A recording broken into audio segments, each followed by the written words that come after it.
ഒരു elephant unit എന്ന് പറഞ്ഞാണത്. അപ്പോൾ ഒരു യൂണിറ്റ് ഉണ്ടാവുമല്ലോ. അപ്പോൾ നമ്മളൊരു ഹ്യൂമൻ യൂണിറ്റ് എന്ന് പറഞ്ഞാൽ അച്ഛൻ, അമ്മ, കുട്ടികൾ, റൈറ്റ്? ആ ബേസിക് യൂണിറ്റ് എന്ന് പറഞ്ഞു കഴിഞ്ഞാൽ ശരിക്ക് ഒരു മദറും അതിൻ്റെ കാഫുമാണ്.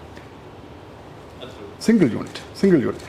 ഇതിൻ്റെ കോൺട്രിഗേഷനാണ് ഹേർഡ് എന്ന് പറയാം, കൂട്ടം എന്ന് പറയാം. അപ്പോൾ അതെന്ന് പറഞ്ഞാൽ കൂട്ടം വളരെ ഡൈനാമിക്കാണ്. ഓക്കെ, അതിനകത്തൊരു ലീഡിങ് ഫീമെയിൽ ഉണ്ടാവും, മെട്രിയാക്ക് എന്ന് പറയും. Okay, and she is the most powerful female. ഏറ്റവും വെൽ എക്സ്പീരിയൻസ്ഡ് ആണ്. അവൾക്കറിയാം എവിടെയാണ് റിസോഴ്സ് എന്നുള്ളത്. ഈ ഗ്രൂപ്പിനെ കംപ്ലീറ്റ് ലീഡ് ചെയ്യുന്നത് അവളാണ്. വെള്ളം എവിടെയുള്ളതെന്ന് അവൾക്കറിയാം. ഏറ്റവും കൂടുതൽ ബ്രീഡ് ചെയ്യുന്നതും ഈ ഫീമെയിലാണ്. It's one of the best female. Okay, ഈ മെട്രിയാർക്ക്, അപ്പോൾ ഈ മെട്രിയാർക്കിൻ്റെ മക്കളുണ്ടാവും, ആണ്ടുണ്ടാവും, അനിയത്തിമാരുണ്ടാവും. അങ്ങനെ ഇവർ ചേർന്ന ഒരു ഗ്രൂപ്പാണ് ആക്ച്വലി ഒരു എലഫൻറ്റ് ഹേർഡ് എന്ന് പറയുന്നത്. അതിനകത്ത് ബുൾസ് ഇല്ല. ബുൾസ് എന്ന് പറഞ്ഞു കഴിഞ്ഞാൽ അതിൽ ഇമാജിൻ, അതിനകത്ത് ഹേർഡിൽ ഒരു മെയിൽ കാഫ് ഉണ്ടാവുന്നു. കൗമാരം, അത് കഴിഞ്ഞ് സബ്ബഡൽ സ്റ്റേജിലേക്ക് കയറുന്നു.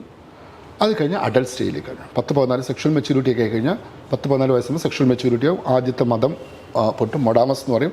അതൊരു അഡൽട്ട് ബുള്ളായിട്ട് മാറുകയാണ്. അപ്പോഴത്തേക്ക് ഈ ഇതിനെ കൂട്ടം ഓടിക്കും.